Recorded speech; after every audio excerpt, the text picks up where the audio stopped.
Esta tarde Alexei Chévez, él es consultor en seguridad y Fuerzas Armadas, ya lo conocen ustedes aquí. Alexei, ¿cómo estás? Jimena, muy buenas tardes. Un saludo a ti y a tu auditorio.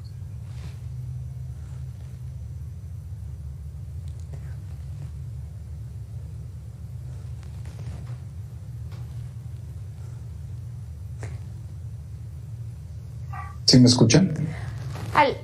Alexei, ¿cómo estás? Buenas tardes. Hay algunas voces en contra del tema de que la Sedena, la Secretaría de la Defensa Nacional, atraiga el control de la Guardia Nacional. Entre otras cosas, se teme pues que si de por sí se ha hablado sobre violación a los derechos humanos, algunos delitos cometidos justamente por elementos de la Guardia Nacional, ¿qué pasaría cuando pase al control de la Sedena? Sobre todo, Alexei, en el tema de quién estaría juzgando estos delitos y cómo se estarían juzgando. Bueno, definitivamente, completamente primero de acuerdo con Carlos, con el maestro Ulloa. En segundo lugar, yo creo que es exactamente lo mismo. Definitivamente se acaba con una simulación. La Guardia Nacional, desde su formación, tiene un carácter militar.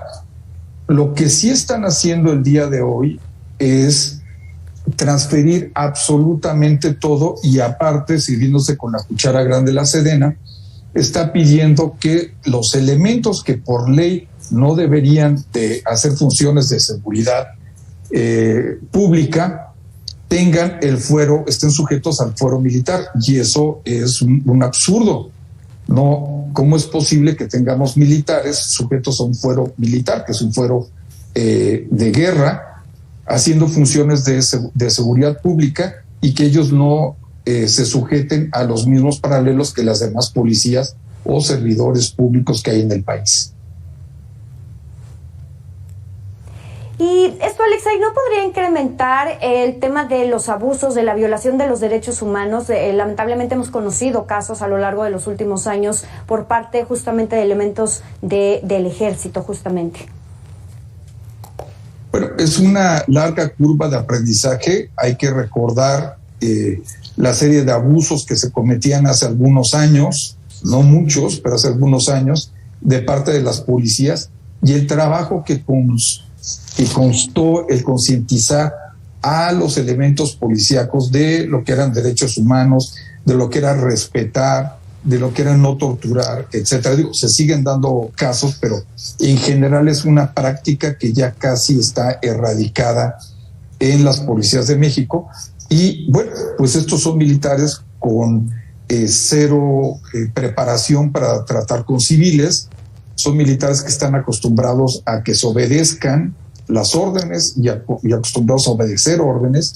Entonces yo creo que el mayor número de roces que van a tener interactuando con la ciudadanía va a ser que tengamos más violaciones a los derechos humanos. Son 118,000 elementos de la Guardia Nacional, de los cuales están poniendo aproximadamente 80,000 diarios en las calles. Matemáticamente te digo que es muy probable que estos aumenten. Alexei, ¿cuál es la diferencia entre la justicia civil, a la que tú, yo, cualquier mortal, cualquier persona que nos está viendo, nos enfrentaríamos en caso de cometer algún delito, y justamente la justicia militar? Bueno, es básicamente la principal diferencia es que en lugar de que el soldado o elemento de la Guardia Nacional sea juzgado por un ministerio público y por un juez, va a ser juzgado ante un elemento, un abogado militar, y va a ser acusado por militares. Y dentro de los primeros cargos que se le van a poner, independientemente de las faltas que haya cometido, pues van a ser las de justicia militar, ¿no? Las faltas que cometa primero ante la justicia militar, ante el Código Militar, y después las faltas que genere él en base al Código de Procedimientos Penales del Estado o de la Nación. ¿Y qué tantas sentencias se tiene conocimiento que haya emitido en contra justamente de elementos del ejército la justicia militar? Bueno, ahí la última vez que yo leí un dato, había 2 generales, me parece, detenidos en el campo militar número 1. Ellos tienen su propia prisión ahí. No es una prisión como la que conocemos, es una prisión de mediana seguridad, pero es una prisión ahí.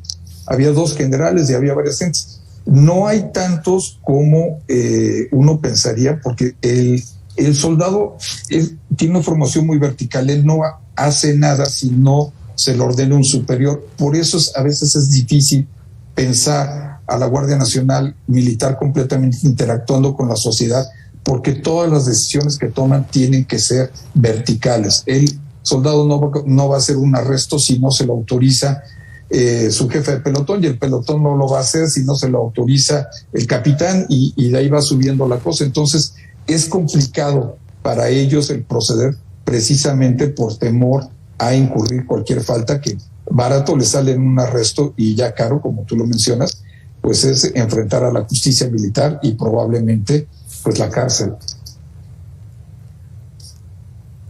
Bien, Alexei, yéndonos ya un poquito más al tema político, al tema de las reformas que se tendrían que hacer, ¿qué lectura le das tú a el hecho de que se haya adelantado el presentar estas iniciativas a algunas reformas, algunas leyes secundarias, algunas leyes secundarias, y no se haya hecho hasta el día de hoy, como lo marca la ley, cuando comienza el periodo ordinario de sesiones? Yo creo que es una manera de despolitizar el escozor que iba a causar esto. Es una manera de no complicar la agenda, de dividirla entre lo que es el informe y lo que es esto. Por eso lo están sacando el día de hoy. Yo la lectura que tengo en base al texto que sometieron hoy al Congreso es definitivamente la aceptación por parte del Estado mexicano, de este Estado mexicano, de esta administración, del fracaso de lo que ha sido su estrategia de seguridad.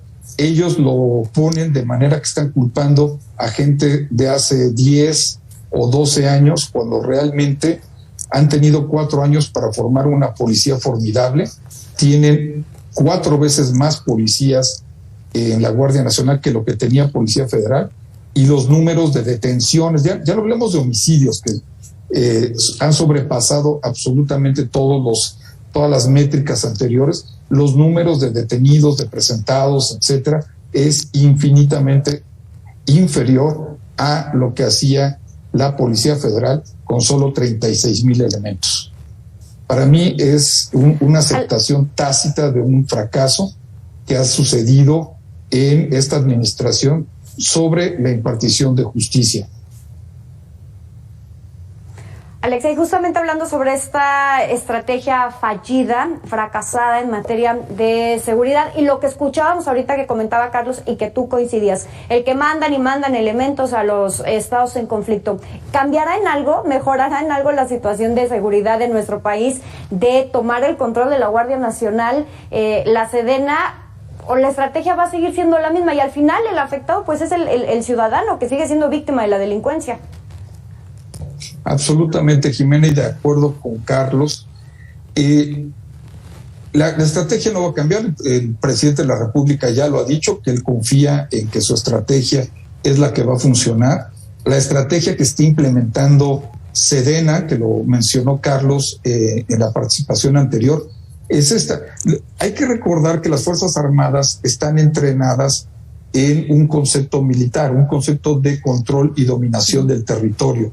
Entonces, lo que hacen las Fuerzas Armadas cada vez que hay un problema es trasladan elementos de un lugar a otro para controlar el territorio. Y hacen estos famosos patrullajes o sobrepatrullajes que tanto nos hablan. Pero no generan inteligencia con esto, no generan mapas de zonas criminógenas, no están generando ninguna detención porque no lo conocen. Las mismas fuerzas, los 300 o 500 elementos que hoy están en Colima, antes estaban en Nuevo León o antes estaban en Cancún.